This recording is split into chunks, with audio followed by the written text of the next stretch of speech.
Breaking news Warangal జిల్లా Vajedu SI suicide ఘటనలో కొత్త విషయాలు వెలుగులోకి వస్తున్నాయి. ఎస్ఐ బల్వన్ మరణానికి కారణంగా భావిస్తున్న యువతి దారుణాలు ఒక్కొక్కటిగా వెలుగు చూస్తున్నాయి. సూర్యాపేటలో ఇద్దరు యువకులను ఓ కుటుంబాన్ని సదరు యువతి వేధింపులకు గురి చేసినట్టు తెలుస్తోంది.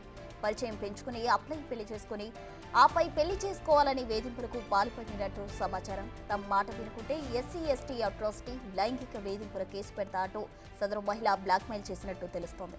లేకుంటే తాను సూసైడ్ చేసుకుంటా అని బ్లాక్మెయిల్ చేసేదని విచారణలో తేలింది. ఇక ఎస్ఐ హరీష్ ఘటనలోనూ సూసైడ్ డ్రామా ఆడినట్టు పోలీసులు నిర్ధారించారు. ఆ క్రమంలోనే గన్ ఫైట్ జరిగిందనే అనుమానాలు వ్యక్తమవుతున్నాయి. మొత్తానికి యువతి ట్రాప్ కు బలైంది హరీష్ కుటుంబ సభ్యులు అని చెప్తున్నారు.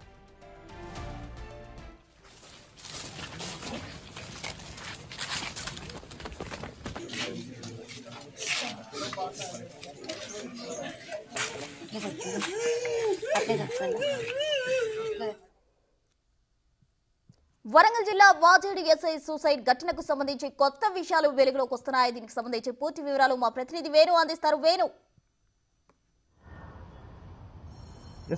ప్రస్తుతము వాజేడు ఎస్ఐ హరీష్ సూసైడ్ ఘటన లోపల ప్రధానంగా సూసైడ్ అయిన అప్పుడు ఉన్నటువంటి ఆ యువతి పాత్రపైనే ప్రధానంగా పోలీసులు దృష్టి సారించారు. ఆ క్రమంలోనే యువతికి సంబంధించి బ్యాక్గ్రౌండ్ అంతా కూడా వెరిఫై చేస్తున్న క్రమంలో సంచలన విషయాలు కూడా బయటకు వస్తున్నాయి. తాను 2017 నుంచి కూడా ఒక యువకుని శివ అనేటువంటి యువకుని వైజాగ్ సంబంధించిన యువకుని పెళ్లి పేరుతో మోసం చేశాడు అంటూ ఒకసారి చిలుకూరు పిఎస్ లోపల కేసు పెట్టింది. అదేవిధంగా తాను వైజాగ్ వెళ్ళి అక్కడ తన ఇంటి ముందు కూడా గొడవ చేసింది. ఆ తర్వాత పెళ్లి చేసుకున్నాడు, పెళ్లి చేసుకొని కూడా కాదంటున్నాడంటూ కూడా మరొకసారి ఆమె పోలీస్ స్టేషన్ లోపల కేసు నమోదు చేసింది. ఆ తర్వాత తాను ఎల్బీ నగర్ లోపల ఆ యువకుడు తనను వేధిస్తున్నాడు, చంపుతానంటూ బెదిరింపులకు గుర్తిస్తున్నాడంటూ కూడా మరొకసారి ఆ యువకునిపై కేసు, అంటే ఒకే వ్యక్తిపై 3 సార్లు 3 రకాలుగా ఆ కేసులు కూడా నమోదు చేయించడం జరిగింది. ఇక ఆ శివ ఎపిసోడ్ తర్వాత మరొకసారి ఆ చిలుకూరు పిఎస్ లోపల 2023 సంవత్సరంలో కరోనా తర్వాత ఓ యువకుడు అదే గ్రామం దుదియా తండా శివారు గ్రామం చెందినటువంటి యువకుడిని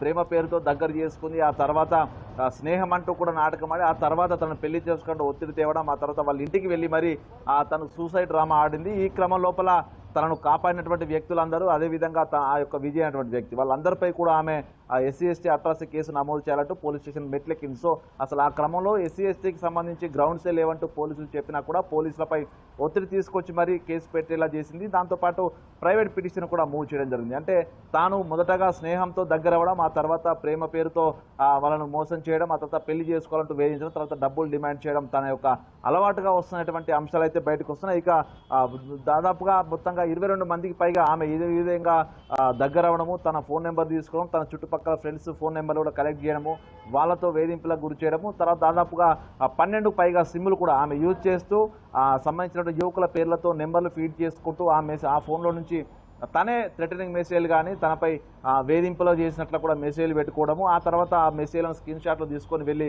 పోలీస్ స్టేషన్లో కేసును పెట్టి వాళ్ళని వేధించడం, తర్వాత డబ్బులు డిమాండ్. ఇదంతా కూడా తాను ఒక ఎపిసోడ్ కంప్లీట్ చేస్తుంది, ఇట్లా ఒక సైకిక్ బిహేవియర్తో చేసినందుకు తెలుస్తుంది. ఇక తనకు సంబంధించి ఒక కేసు విషయం లోపల కూడా మేజిస్ట్రేట్ తనకు మెంటల్ ఇల్నెస్ పై స్టడీ చేయాలని చెప్పడంతో ఎర్రగడ్డ మెంటల్ హాస్పిటల్ కూడా తనకి టీమ్ ఆఫ్ సైకాట్రిస్ట్ కూడా పరీక్షలు చేశారు. తనకు డిజార్డర్తో ఉందంటూ కూడా ఒక రిపోర్ట్ కూడా ఇవ్వడం జరిగింది. దీంతో తను నమోదు చేసినటువంటి కేసులకు సంబంధించి బాధితులందరూ కూడా కోర్టులన్నీ పెండింగ్లో ఉన్నాయి. సో ఈ రిపోర్ట్ ద్వారా తాను ఒక్కొక్క సమయంలో ఒక్కో విధంగా ప్రవర్తిస్తూ కొంత సైకిక్ బిహేవియర్ ఉన్నటువంటి అంశాలు కూడా వీళ్ళకి వచ్చాయి. ఈ క్రమంలోనే ఎస్ఐ హరీష్తో కూడా ఆమె సోషల్ మీడియా ద్వారా తనను పరిచయం పెంచుకొని స్నేహం పేరుతో దగ్గరైంది. సో ఆ తర్వాతే సూసైడ్ డ్రామా ఆడడం జరిగినటువంటి విషయాలు కూడా తెలుస్తున్నాయి.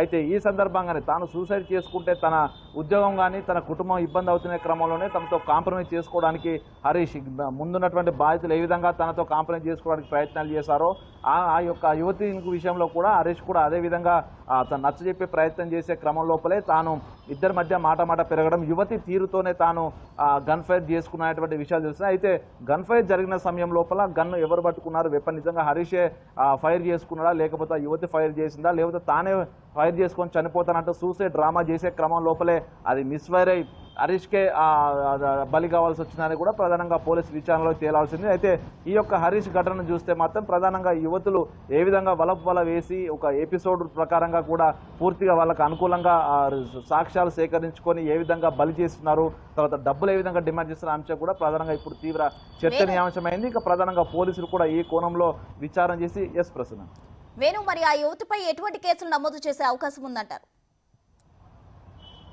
అంటే ప్రధానంగా తనకి మెంటల్ ఇల్నెస్ ఉన్న కారణంగా కూడా తనకు సంబంధించి మల్టిపుల్ డిజార్డర్ సైకిక్ బిహేవియర్ ఉంది. సో తనకు సంబంధించి కోర్టులో కూడా కేసు నమోదు చేస్తారా, లేకపోతే ఆమెను ప్రధానంగా హాస్పిటల్లే పరిమితం చేసి తనకు ట్రీట్మెంట్ ఇప్పిస్తారని కూడా తేలాల్సింది. అయితే ఇప్పటి వరకు ఉన్నటువంటి టెక్నికల్స్ డేటా సంబంధించి ఇప్పటి వరకు ఆ బాధితులు, గతంలో ఉన్నటువంటి తన బాధితులు, అదేవిధంగా ఎస్ఐ హరీష్ ఘటన లోపల జరిగినటువంటి పూర్తి వివరాలు, ఆ సెల్ ఫోన్లో తన ఇచ్చినటువంటి మెసేజ్ ఇవన్నీ చూసిన తర్వాత తనకు సంబంధించి బ్యాక్గ్రౌండ్ హిస్టరీ అంతా కూడా పోలీసులు అయితే చెక్ చేశారు. సో ఈ నేపథ్యంలో తనకు సంబంధించి గత పాస్ హిస్టరీ అంతా బయటపడింది. తాను ఎవరెవరికి ఒకనొక సమయంలో ప్రిన్సిపల్ అని చెప్తూ కేసులు నమోదు చేయడం, ఆ తర్వాత ప్రైవేట్ ఎంప్లాయీ అని చెప్తూ కేసులు నమోదు చేయడం, ఇవన్నీ చూస్తుంటే తాను మెంటల్ ప్రాబ్లం అయితే ఉంది, తాను మానసిక స్థితి సరిగా లేనటువంటి భావనకైతే వచ్చారు. అయితే ఈ ఘటనలో ఎస్ఐ ఘటన లోపల కూడా పోలీస్ శాఖ సీరియస్గా తీసుకున్న నేపథ్యం లోపల తనకు లీగల్ ఒపీనియన్ తీసుకున్న తర్వాత కేసులు నమోదు చేస్తారా, లేకపోతే తనని హాస్పిటల్కి తీసుకెళ్లి తనకు సైకియాట్రిక్ ట్రీట్మెంట్ చేపిస్తారని కూడా తేలాల్సింది. ఏదేమైనా కూడా పూర్తి స్థాయి డేటా ఆ పోలీసులు సేకరించిన తర్వాతే తనపై, ఆ యువతిపై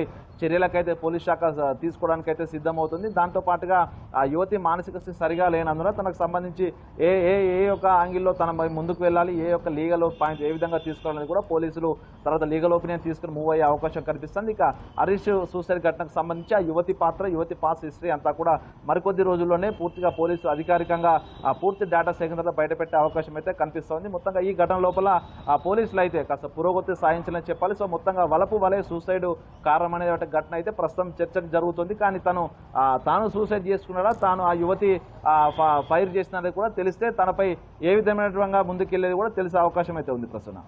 రైట్, థ్యాంక్ యూ.